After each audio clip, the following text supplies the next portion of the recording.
such fun. You always were and you always will be the taller and the prettier one. Terra Femina, c'est un site qui se veut très professionnel. La deuxième version du site, elle est importante pour nous parce que la première a été rapide. Il nous manquait peut-être cet accès à la communauté et cet accès de la communauté à nos experts. C'est chose faite avec la version numéro 2. Nous savons aujourd'hui que l'air intérieur est 5 à 10 fois plus pollué que l'air extérieur. Les raisons qui conduisent une personne à la création d'entreprises sont assez mystérieuses. Nous proposons des contenus vidéo, mais aussi beaucoup d'éditorial écrit, beaucoup de conseils de pros. C'est la possibilité pour des hommes et des femmes, puisqu'on a un tiers d'hommes qui viennent sur le site, de pouvoir se renseigner et dialoguer, avoir accès même à des experts sur des sujets aussi variés que l'économie, la bourse, les carrières, le boulot, mais aussi la sexologie, la psychologie, la culture, la société. On a des experts coachs qui sont des coachs professionnels qui nous répondent.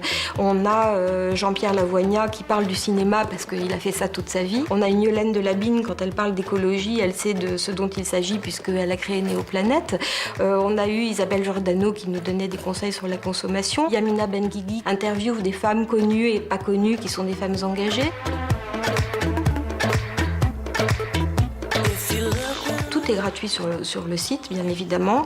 Les vidéos de coaching sont accessibles à tous. Nous avons des coachs hommes et femmes qui répondent à des questions d'internautes, qui se saisissent des sujets qui leur sont proposés par les internautes et qui correspondent un petit peu à toutes les attentes qu'on peut avoir, du parler bien en public, du savoir se vendre, d'exister dans un univers d'hommes quand on est dans une entreprise, mais aussi de gérer son stress en public. Les hommes font semblant de tout connaître dans les dîners, il n'y a qu'eux qui parlent, mais les femmes, c'est bien aussi qu'elles puissent s'exprimer sur les sujets d'économie. Pourquoi le prix du lait augmente, pourquoi notre voisin de siège dans un avion paye moins cher sa place sur un vol identique. Tout ça, ce sont en fait des petits mécanismes économiques qu'il convient de connaître, et puis c'est bien de pouvoir en parler.